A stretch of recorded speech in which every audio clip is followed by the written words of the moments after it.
Film शुरू होती है और ये कहानी है एक लकड़ी से बने पपेट की जिसे ये ज़ोपैटो नाम का कारीगर अपना अकेलापन दूर करने के लिए बनाता है। और इस पपेट का नाम पिनोकियो रखता है और इसके साथ साथ ज़ोपैटो के पास एक टिबॉल्ट नाम का बोलने वाला प्यारा सा घोड़ा भी होता है। जिसके बाद एंट्री होती है सिनोरा लुसुल्डा की, जो कि एक परी है। इसकी जादुई छड़ी टूट गई थी जिसे जोड़ने का काम लिसोल्डा ने ज़ोपैटो को दिया था, पर ज़ोपैटो लिसोल्डा से छड़ी ठीक करने के बदले में कुछ भी नहीं लेता। जिस पर लिसोल्डा जाते जाते ज़ोपैटो को एक तोहफा देती है, क्योंकि ज़ोपैटो एक बहुत ही अच्छा इंसान है। लिसोल्डा ज़ोपैटो के बनाए पपेट में जान भर देती है और पिनोकियो जिंदा हो जाता है, जिसे देखकर ज़ोपैटो की तो होश उड़ जाते हैं। और फिर कुछ टाइम के बाद पिनोकियो और टिबॉल्ट को दिखाया जाता है, जहाँ पिनोकियो टिबॉल्ट की सवारी करते करते उल्टे पुल्टे स्टंट्स कर रहा होता है, जिसे देखकर ज़ोपैटो थोड़ा घबरा जाता है, क्योंकि वो पिनोकियो को अपना बेटा मानता है और वो नहीं चाहता कि पिनोकियो पर कभी भी कोई आ जाए। लेकिन तभी ज़ोपैटो के घर में डिटेक्टिव बरियोनी अपने दो साथियों के साथ आता है, जो कि कुछ अपराधियों की तलाश में होते हैं। इसलिए वो ज़ोपैटो के घर की तलाशी लेने की बात करते हैं, जिससे पिनोकियो और टिबॉल्ट घबरा जाते हैं। पर तभी जंगल में से एक आवाज आती है और ऑफिसर उस तरफ चले जाते हैं, जिस वजह से आज पिनोकियो बच जाता है, क्योंकि वो भले ही जिंदा है पर उसका शरीर अभी भी लकड़ी का है और ज़ोपैटो ने आज तक उसे सबकी नजरों से छुपा कर रखा होता है। पर अब पिनोकियो खुद भी बाहर की दुनिया में जाना चाहता है। उसे पूरी दुनिया घूमने का शौक है, पर ज़ोपैटो उसे समझाता है कि बाहर की दुनिया में बहुत सारे ऐसे इंसान हैं जो तुम्हें नुकसान पहुंचाना चाहेंगे। मैं तुम्हें वहां जाने दूंगा, पर सही वक्त आने पर। और तभी उन्हें भी कुछ आवाजें सुनाई देती है, जिसे देखने के लिए पिनोकियो और टिबॉल्ट निकल पड़ते हैं। और वहीं दूसरी तरफ एक सर्कस को दिखाया जाता है, जहाँ पर एक बिल्ला गोलियां चला रहा होता है, जिसकी गोली की वजह से एक घोड़ा बेकाबू होकर अपने साथ बंधे एक मिनी हाउस को खींचकर ले जाता है, जिसमें एक प्यारी सी बच्ची बेला भी होती है, जो कि सर्कस के मालिक की बेटी है। पर उससे पहले कि बेला को कुछ होता, पिनोकियो और टिबॉल्ट वहाँ उसे बचाने आ जाते हैं और पिनोकियो बड़ी ही बहादुरी से बेला की जान बचाता है। तो जान बचाने के लिए बेला पिनोकियो को थैंक यू कहती है, लेकिन तभी बिल्ला वहाँ आ जाता है और लकड़ी का लड़का देखकर पिनोकियो पर गोली चला देता है। पर पिनोकियो को तो कुछ भी नहीं होता। और फिर वहाँ बेला के डैड भी पहुँच जाते हैं, जिन्हें बेला बताती है कि इस लड़के ने मेरी जान बचाई। फिर बेला के डैड भी पिनोकियो को लकड़ी का देखकर चौंक जाते हैं और उनके दिमाग में आइडिया आता है कि क्यों ना पिनोकियो को अपने साथ सर्कस में शामिल कर लिया जाए, क्योंकि लोगों के लिए पिनोकियो एक जादू से कम नहीं। जिसके बाद बेला के डैड पिनोकियो से कहते हैं कि तुम हमारे सर्कस को ज्वाइन कर लो, इससे तुम्हें सब जानेंगे और तुम पूरी दुनिया घूम पाओगे। ये सुनकर टिबॉल्ट ऐसा करने से मना कर देता है। तब बेला के डैड टिबॉल्ट की भी तारीफ करके उसे भी अपने झांसे में ले लेते हैं। तब पिनोकियो बेला के डैड से कहता है कि सर, मुझे इस बारे में अपने डैड से बात करनी होगी।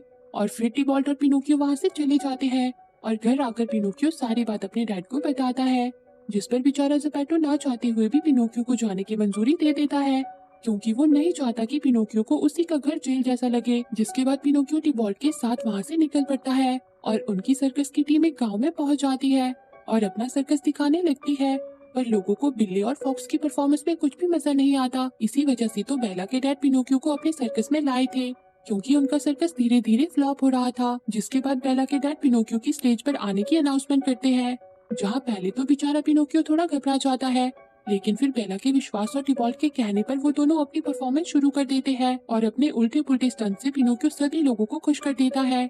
और फिर आखिर में प्यारी बेला अपने गाने और अपने डांस स्टंट से सबका दिल जीत लेती है और पिनोकियो को भी बेला की परफॉर्मेंस बहुत अच्छी लगती है। जिसके बाद तो पिनोकियो की सर्कस टीम फेमस हो जाती है और अलग अलग जगह पे जाकर परफॉर्मेंस देती है और पिनोकियो भी काफी पैसे कमाता है।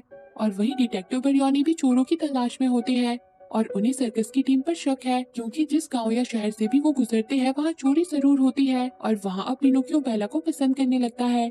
ये जानकर टिबॉल्ट पिनोकियो को बेला से अपने दिल का राज बताने को कहता है और वहीं बेचारी बेला अपने डैड की बातें सुन रही होती है, जहाँ वो कहते हैं कि पिनोकियो की वजह से हम खूब पैसे कमा रहे हैं। तो फॉक्स और बिल्ला कहते हैं कि अगर पिनोकियो घर वापस चला गया तो।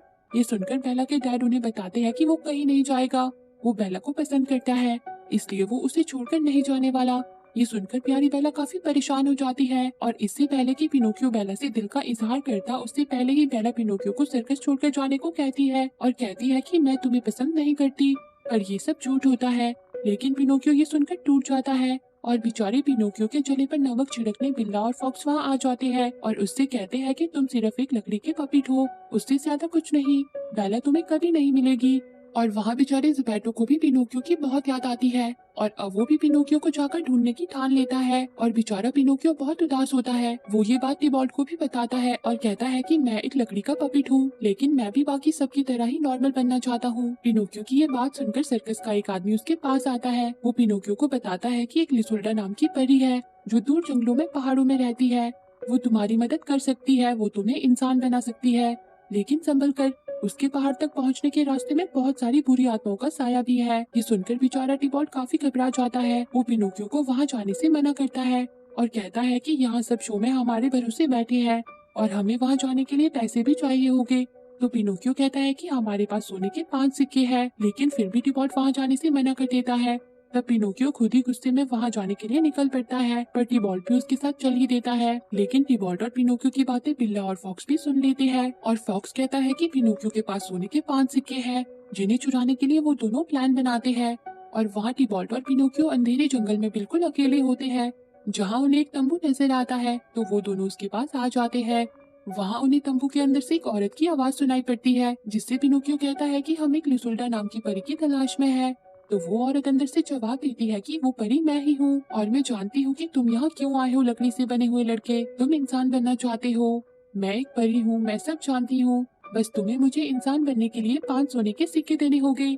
ये सुनकर बेचारा पिनोकियो उसे सिक्के देने के लिए तैयार हो जाता है, लेकिन तभी हमें पता चलता है कि वो परी वरी नहीं है। ये तो फॉक्स और बिल्ला पिनोकियो से सिक्के लेने का जुगाड़ लगा रखे है। और वही टिबॉल्ट को भी इस परी पर भरोसा नहीं होता, जिससे परेशान होकर बिल्ला बंदूक लेकर बाहर आ जाता है। तब पिनोकियो और टिबॉल्ट किसी तरह वहाँ से भागकर निकलते हैं और तभी उन्हें लिसुल्डा के घर वाली पहाड़ी नजर आती है और वो दोनों लिसुल्डा के पास जाने के लिए निकल पड़ते हैं। लेकिन रास्ते में लिसुल्डा का तोता उन दोनों को डराकर वहाँ से भगाने की कोशिश करता है, पर जैसे तैसे करके पिनोकियो और टिबॉल्ट लिसुल्डा के पास पहुँच ही जाते हैं, जहाँ लिसुल्डा का एक प्यारा सा घर होता है और वहाँ उन्हें लिसुल्डा मिलती है, जिससे पिनोकियो कहता है कि मैं पिनोकियो हूँ और मैं एक लकड़ी का पपेट हूँ। और टिबॉल्ट कहता है कि अगर तुम असली परी हो तो तुम पिनोकियो को एक असली लड़के में बदल सकती हो। ये सुनकर लिसुल्डा पिनोकियो से कहती है कि मुझे माफ कर देना, पर मैं ऐसा नहीं कर पाऊंगी। और क्या तुम यकीन से कह सकते हो कि तुम इंसान बनना चाहते हो, क्योंकि कई बार इंसान बनना सबसे मुश्किल चीज हो जाती है। लेकिन तुम हार मत मानना, अगर यही तुम्हारा सपना है तो याद रखना कि जिंदगी में सबसे अच्छे चमत्कार हम परियों की मदद के बिना ही होते हैं। तब बेचारा पिनोकियो उदास होकर वहाँ से चला जाता है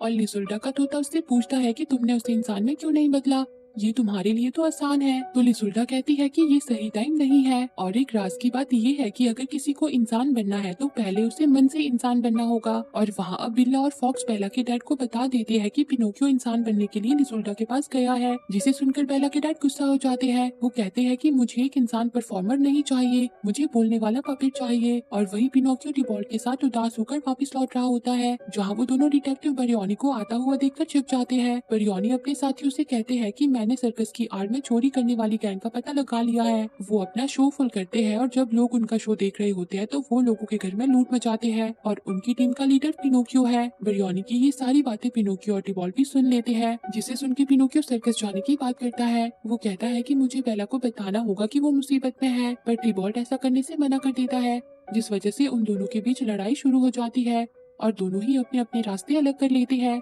और वहाँ बेला भी पिनोकियो के जाने से काफी परेशान होती है, लेकिन तभी उसके डैड वहाँ आ जाते हैं। तो बेला कहती है कि आप मेरे असली पिता नहीं हैं, यानी कि ये सर्कस का मालिक बेला का डैड नहीं होता। तब सर्कस का मालिक बेला पर गुस्सा करता है कि तुमने उस पपिट को क्यों जाने दिया। फिर बेला कहती है कि क्योंकि वो आप जैसा चोर नहीं है।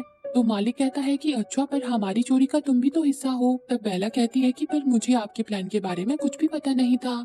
और वहाँ बेचारा टिबॉल्ट भी काफी परेशान होता है। वो खुद ही से कहता है कि मैं पिनोकियो को अकेला कैसे छोड़ सकता हूँ, वो मेरा इकलौता दोस्त है, अगर उसे कुछ हो गया तो। और दूसरी तरफ पिनोकियो भी टिबॉल्ट के लिए परेशान हो रहा होता है, लेकिन तभी उसे बिरयानी और उसके साथी पकड़ लेते हैं। वहाँ बेचारा पिनोकियो उन्हें समझाने की कोशिश करता है कि मैंने कुछ नहीं किया, पर बिरयानी पिनोकियो के मुंह में रुमाल घुसाकर उसका मुंह बंद कर देते हैं। पर अब टिबॉल्ट पिनोकियो की मदद के लिए वहाँ आ जाता है और वो उन तीनों की बैंड बजा देता है और पिनोकियो को लेकर वहाँ से चला जाता है, जिसके बाद पिनोकियो टिबॉल्ट को जान बचाने के लिए थैंक यू कहता है और वो दोनों फिर से दोस्त बन जाते हैं।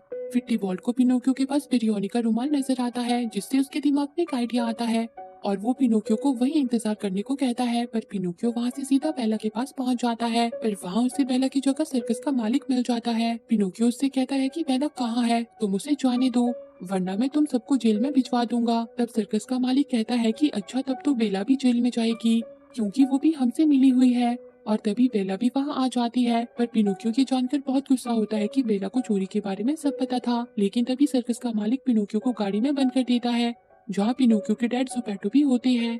वहाँ सर्कस का मालिक पिनोकियो को शो करने को कहता है वरना वो उसके डैड को मार डालने की धमकी देता है।